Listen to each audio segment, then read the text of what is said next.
welcome back to our channel. I'm Hope. I'm Abby. And today we have our tips for surviving the Florida heat.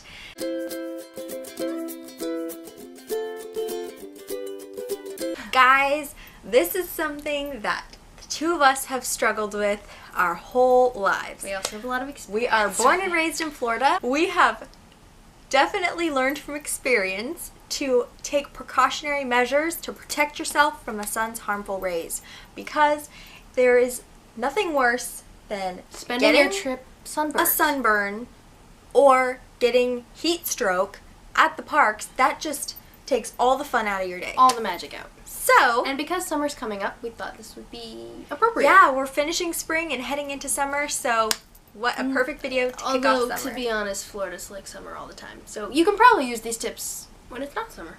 Whenever you come to the parks. But it is hotter, it is worse in the summer. Yes. So if you come in February and you think it can't get worse, it can get worse. Alright, so let's get into our first tip. Okay, our first tip is kind of a broad tip, and we're going to go into little things that you can do that fit under that, but it is sun protection. So the first thing is kind of obvious: sunscreen. Sunscreen, sunscreen, sunscreen. Reapply. You can get different kinds, different levels of protection, but we have used the facial sticks before that you can just kind of roll on. Those are great to throw into your bag if you want to carry them into the park with you. You can use the spray-on kind. That's what I like. Just be sure not to do it in a closed room. I've done that before too. Otherwise your sister will get mad at you for spraying it in the bedroom. No, it was the bathroom. It's been both. Anyway, yes, sunscreen. And also a tip that kind of goes along with that is even areas that you don't think you need to sunscreen. Sunscreen. Sunscreen. Like the back of your neck, the back of your ears, the back of your hand. Why would you need to protect the back of your hands? You're using them all the time, right? Right. But they still get burned. And this part, when it gets burned, is like the worst. Exactly. You're using them all the time. So they're always in the sun. Yeah. So, Protect. sunscreen. Unless you're like Elsa and you wear gloves, sunscreen your hands. Another tip for sun protection is sun protective clothing. I know we brought a piece. There it is. Just to show you, this isn't like a super great example, but sun protective clothing. They actually do make clothing that has SPF in it, or UV protection, woven into the fabric. So this might seem kind of extreme if you're not from Florida or not from a really sunny area, because you may not need it all of the time, but for us it's a staple.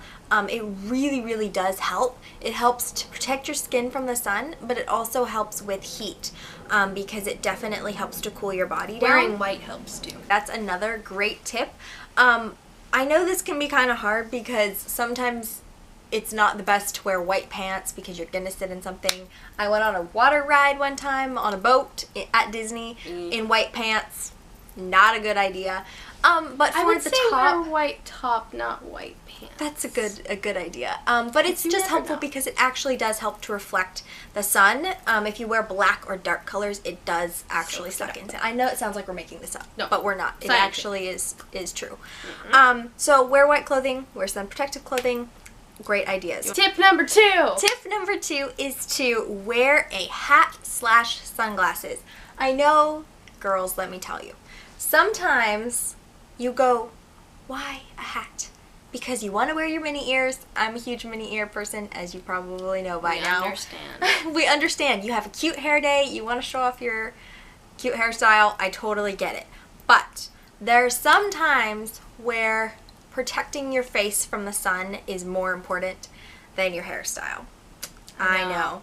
So the tip that I had to show you, or the prop, is this hat. This is one of my favorites. It's an Epcot visor that I got a few years ago.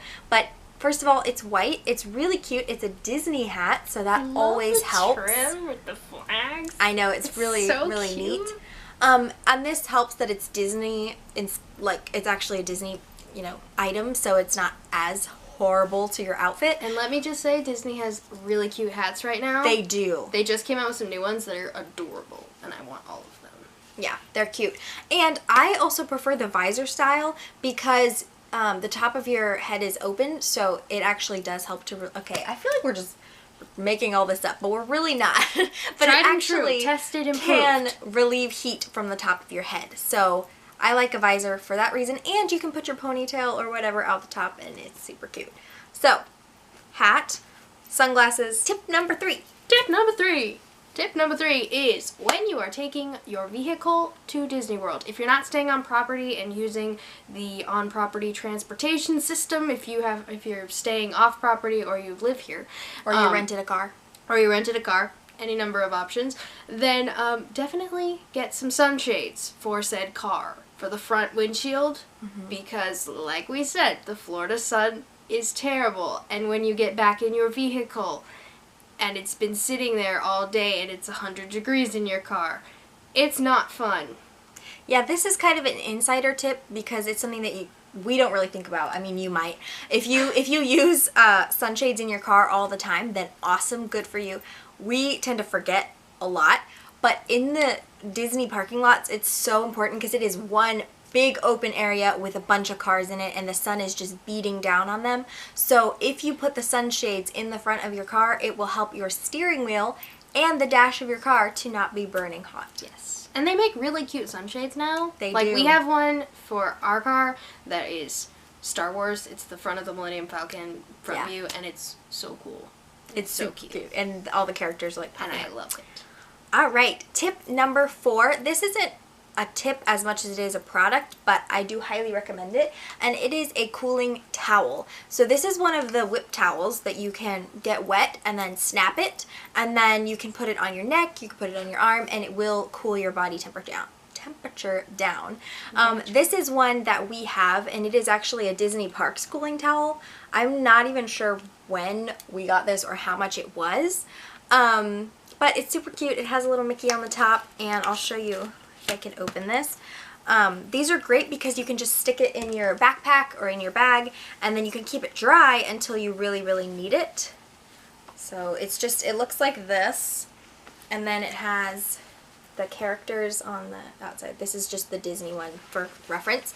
But you just snap it like this after you get it wet, and then it actually cools down. And then I think it stays cool for somewhere around 10 minutes, and then you can wet it and snap it again, and it will cool down again. You can get these on like Amazon, by the way, for a lot less money. Tip number 5. Hydrate, hydrate, hydrate. This is so important, guys. So important. You will feel better, and you will look better. Okay. It's true, you will. And a cool glass of water when you need it is the best thing you can do. Most Disney restaurants that have a dispenser will give you a cup of ice water. For free. For free. Yeah, that's a really great tip. Is whether you're in the parks or Disney Springs or at the resorts, if you go and ask for a cup of ice water, they are supposed to give it to you for free. So unless it's like the fancy schmancy restaurants. Don't walk into the Brown Derby and ask for a glass. No. But the quick service restaurants, you can ask and they will give it to you. Another tip is to use a water bottle that you bring into the park yourself, and you can refill it. Yeah. This tip, you want to show them the water bottle? I love this kind of water bottle that is more of a thermos style, and it keeps your water so, so cold all of the time. You mind? I was modeling the water bottle. They know how those work, Abby. But these water bottles are great, although I do recommend, if you're going to bring these water bottles, bring them into the park empty, because when you go through bag check, they will check them to make sure that there's nothing dangerous inside. So bring them empty and then fill them up when you get into the park. But another kind of water bottle will work just the same. This isn't really a tip, but it's a nice treat that we like to have. We love ice cream and the Coke ices, or any kind of icy really, that you can buy in the parks. The lemonade ones are good. The lemonades are really good. And depending on the park that you're in, they have, special flavors, or different times of year they'll have like limited edition flavors. And they're just really, really good. They cool your body down very quickly, and they're delicious. Tip number 6. Go into an indoor attraction or restaurant if you're feeling overheated. Take a break. This is a great tip for cooling yourself down, especially if you have little ones and they get overheated a lot quicker. This is a great tip. You can do a ride, you can do a restaurant if you're feeling hungry. And we're going to give you a few options of places that you can go in each park. Yeah. So Magic Kingdom. Yes, the Voyage of the Little Mermaid is fantastic because not only is the queue is fairly inside, but the actual ride itself, every time we go in there, we ride it, we're like, ooh, we gotta chill. Like, it's cold. It's pretty cold. Once you go under the sea, it's cold. Yeah. So that's a great one. That's a cool tip because you wouldn't really think that it is. I'm good that way. You wouldn't really think that it would be a cool place, but it really is. Oh, Small World. Yes. Small World. It's a small boat world ride. after all. It's quite air conditioned in there. Yeah. It's nice. In Epcot, I recommend Mexico in the Pyramid. It's very dark in there, so it's definitely a lot cooler than walking around outside. Mm-hmm. And then also the Frozen ride in Norway. They do it on purpose. They make it really cold so that it feels like Elsa is working her magic. And so it is nice and cold in there. So also, if you're in the Mexico Pavilion, there is a restaurant in there if you want to take the restaurant break. But if you don't, there's also a ride inside. Three Caballeros. Either way, Fiesta. good idea. Fiesta Tour, I think that's what it's called. Yep. It's really good. Yeah. In Animal Kingdom, Finding Nemo, definitely go see Finding Nemo if you're overheated.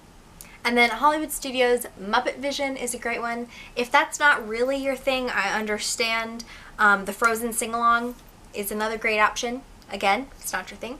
Understand. Another one in Magic Kingdom is PhilharMagic. Yes. Because I think it's so underrated. It's so underrated. And you get to sit down and watch a show for about 20 minutes. Yeah. So that's a really great option as well. Yeah. That is all of our tips for beating the Florida heat. I hope that they help you.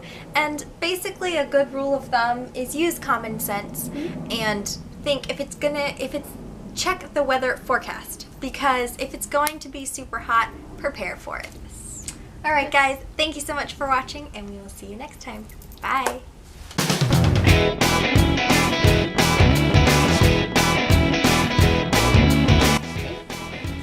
Okay. Okay. Okay. Where were you going? I don't know.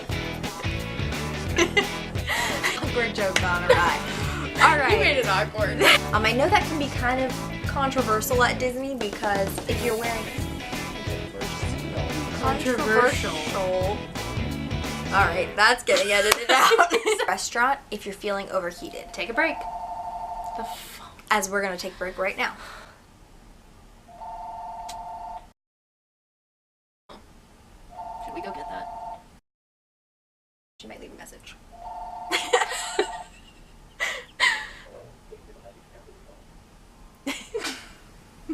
Yep, she's leaving a message. Okay.